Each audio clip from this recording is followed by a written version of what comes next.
Ассалаумағалейкум құрметті көрермендер, мінекей бүгін Әбілқан Қастеев атындағы ұлттық өнер мұражайында Орал Таңсықбаевтың жеке көрмесі өтіп жатыр. Бұған Өзбекстанның 3 музейінен және осы Әбілқан Қастеев атындағы музейінен жинақталған бір көрмеге топтасып 70-тен астам туынды қойылған көрме болып отыр.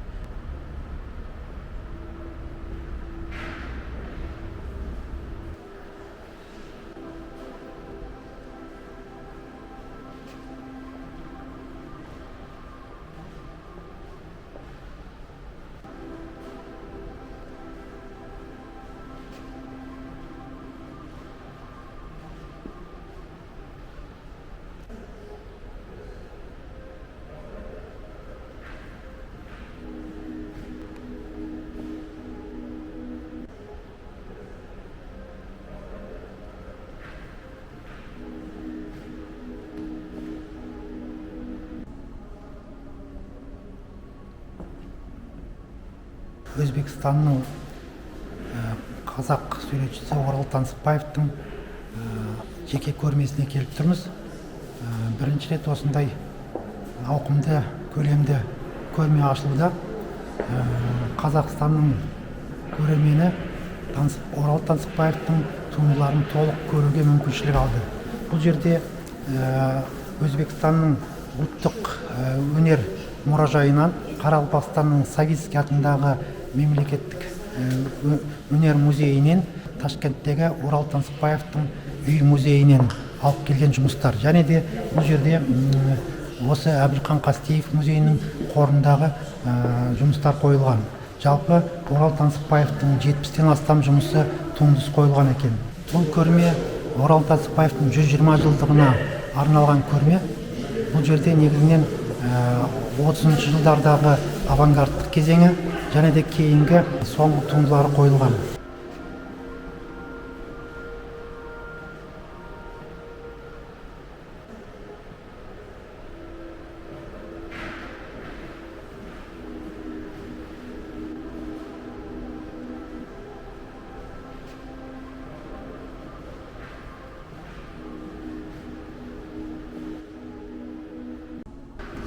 Мінекей мына Орал Таңсықбаевтың Ыстықкөлдегі жазылған картинасы 1964 жылы жазылған картина.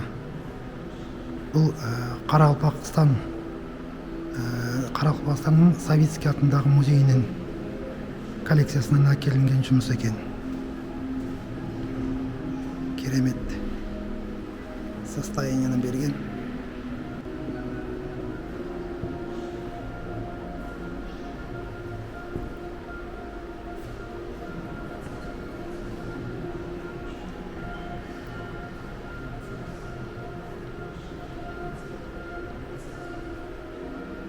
Еділ өзенінің салған этюд екен. 1960 жалған этюд. Картонда, майлы бояуда салынған. Өзбекстанның мемлекеттік өнер музейінің коллекциясынан алып келінген жұмыс.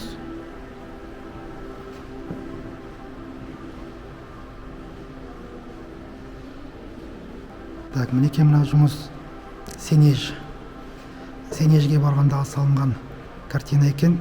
1966 жылғы салынған жұмыс. Бұл жұмыс Өзбекстанның мемлекеттік өнер музейінде сақталған.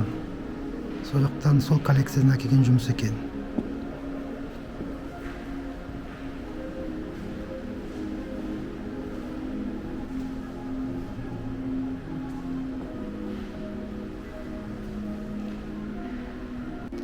Мінекей мынау картина Тау қыстағындағы кеш деп аталатын картина.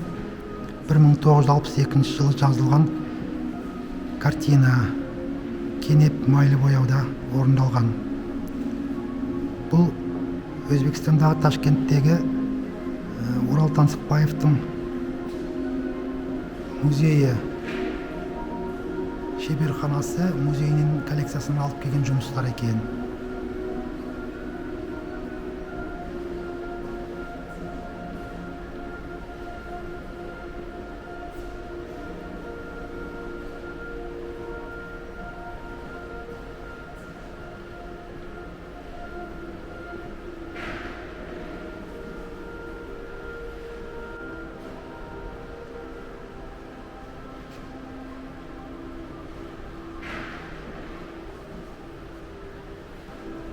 Мінекей мына картина кеңестік Өзбекстан кенештерінде деп аталатын картина.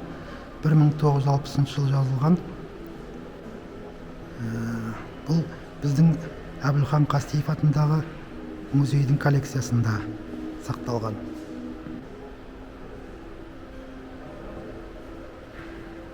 Мынау картинасы Алатау деп аталатын картина. Бұл да біздің Әбілхан Қастеев атындағы музейдің коллекциясында орын алған. Мына картина Вақш өзені деп аталады. Бұл да біздің Әбілхан Қастеев атындағы музейдің коллекциясында.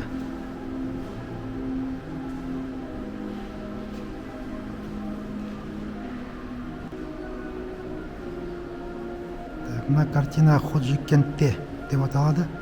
Ходжикенттің табиғатын бейнелеген 1958 жылғы жазылған жұмыс екен. Бұл да Ташкентте Орал Таңсықбаев атындағы музей үйінің коллекциясынан алып келген жұмыс екен. Тамаша жұмыстар. Өзіндік колоритімен ерекшеленеді. Мынау пионер лагері деп аталатын жұмыс екен картина. Бұл 1962 жылы жазылған. Өзбекстанның мемлекеттік өнер музейінде сақталған. Сол коллекциядан әкелінген. Тау шатқалдарында бейнелеген пейзаж.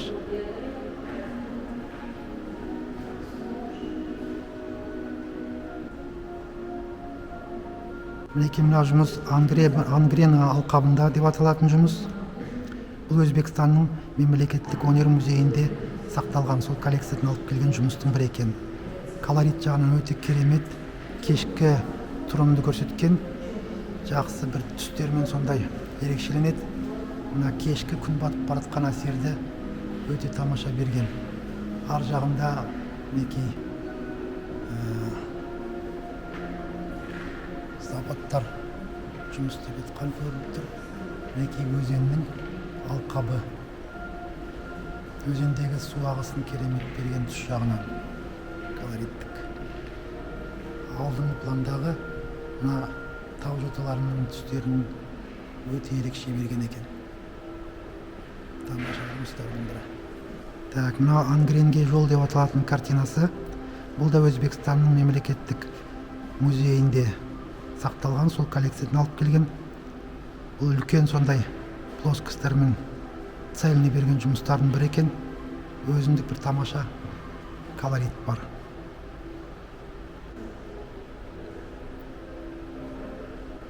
Мына жұмыс Кипарис деп аталатын жұмыс екен. 1964 жылы жазылған. Өзбекстанның мемлекеттік өнер музейінде сақталған, сол коллекциядан алып келген жұмыстардың бірі. Керемет мына состояние берген. Ар жағында мына көлдің суын, кешкі бұлттарды тамаша берген екен. Алдыңғы пландағы мына талды ағашты керемет суреттеген жұмыстардың бірі. Мынау көктем деп аталатын жұмыстың бір туындыларының бірі екен. Өте керемет, түс жағынан керемет тапқан, әдемі, адамға кәдімгідей әсер береді. Бұл 1967 жылы жазылған туынды екен. Түс жағынан өте керемет. Қою, қанық. Мінекей, жақсы.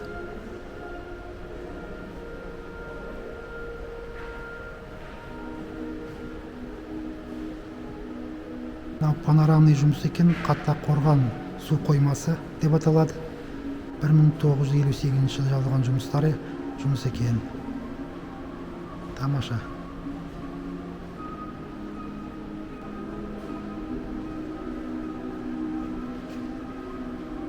Сес картинасы 1957 жылы жазылған екен. Көктем деп аталатын туындысы 1947 жылы жазылған жұмыс екен. Өзбекстанның мемлекеттік өнер мұражайындағы коллекциядан алып келген жұмыс. мына туынды Алматыдағы қыс деп аталатын туынды екен. 1949 жылы жазылған жұмыс. Ташкенттегі Орал Таңсықбаев атындағы үй музейінде коллекциядан алып келген жұмыс екен.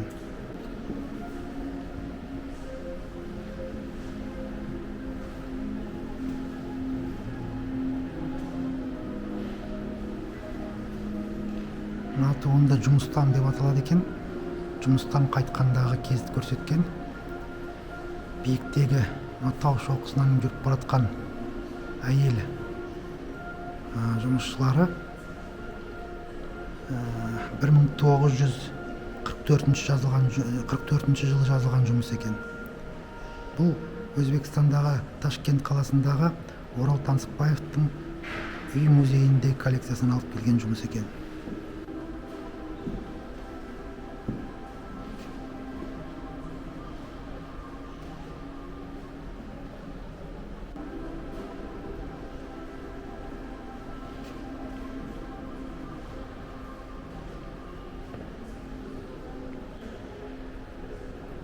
Шопан деп аталатын туынды екен. 1940 жылы жазылған Орал Таңсықбаевтың үй музейіндегі қорынан алып келген жұмыс.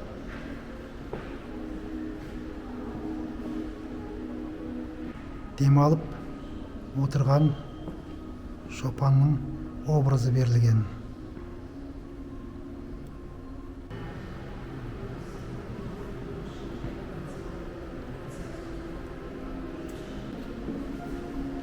Мына шыршық аңғары деп аталатын туынды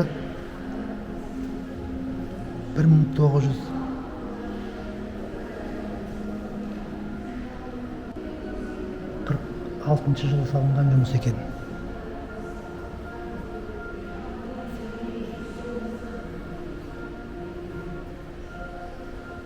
Аң жолы деп аталатын картина екен. 1942 жылы жазылған.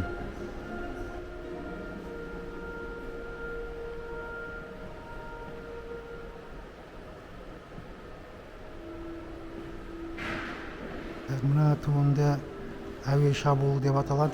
1948 жылы жазылған туынды екен. Өзбекстанның ұлттық өнер музейінде сақталған, сол коллекциядан алып келген жұмыс. Сонау 1942 жылы Таңсықбаев сол шығыс соғыс майданына барып, содан әсерленген, әсер алған туынды. Мынау соғыс сериясынан сол 1947 жылы жазылған.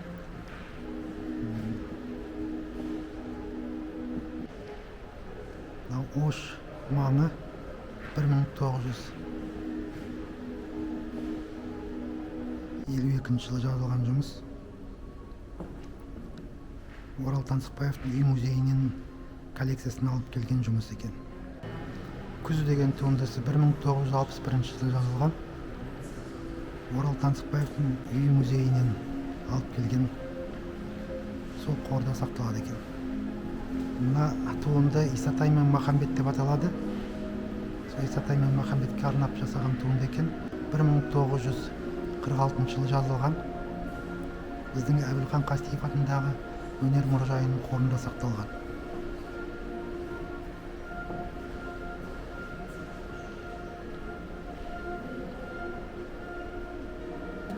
Мына туынды күріш колхозында егін жинау деп аталады екен. 1947 жылы жазылған туынды.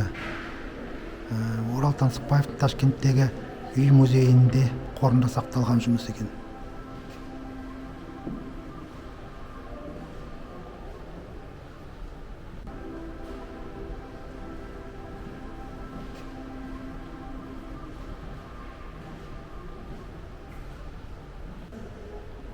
Мына туынды мақта жинау деп аталатын туындысы екен.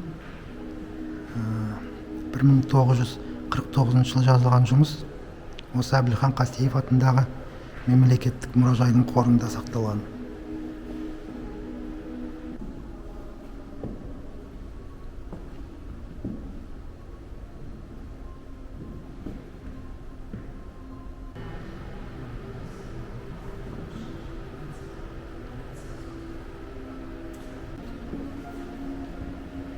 Мақта жинау науқаны көрсетілген.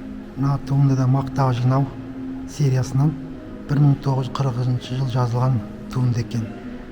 Бұл жұмыста біздің Әбілхан Қастеев атындағы мемлекеттік өнер музейінің қорында сақталған.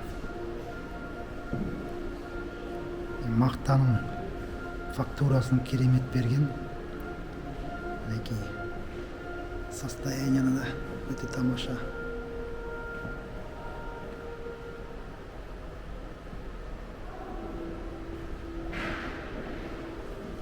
Мынау көктем гүлденген өрік деп аталатын этюд екен. 1947 жылы жазылған. Өзбекстандағы Орал Таңсықбаев үй музейінде қорынан алып келген. Мына туынды Арал теңізі киіз үйлер деп аталады екен. Арал теңізінің жағасындағы киіз үйлерді жасаған картина. 1937 жылы жазылған туынды екен. Бұл да Өзбекстанның мемлекеттік өнер мұражайында сақталған сол қордан алып келген жұмыс екен.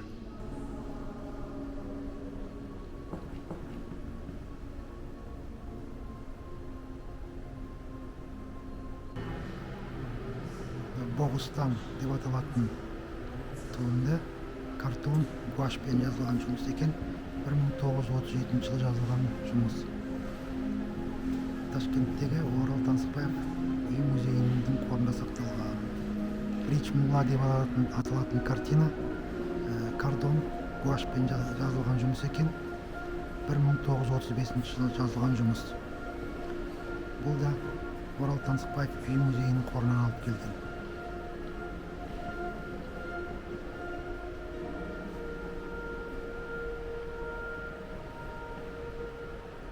Мына жас жігіт деп аталатын туынды 1937 жылы жазылған. Өзбекстанның мемлекеттік өнер мұражайының қорынан алып келген жұмыс.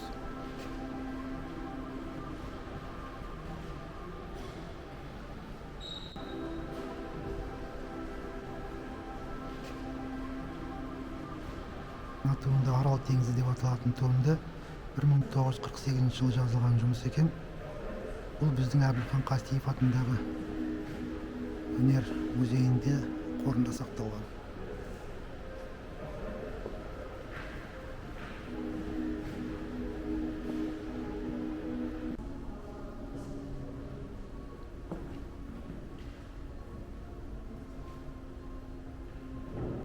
Мынау автопортрет қағаз қарындашта салынған жұмыс.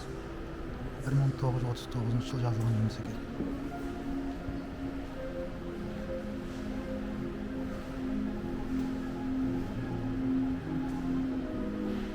Өзбек әйелі Қарақалпақстан мемлекеттік өнер музейінде қорында сақталған жұмыстардың бірі екен.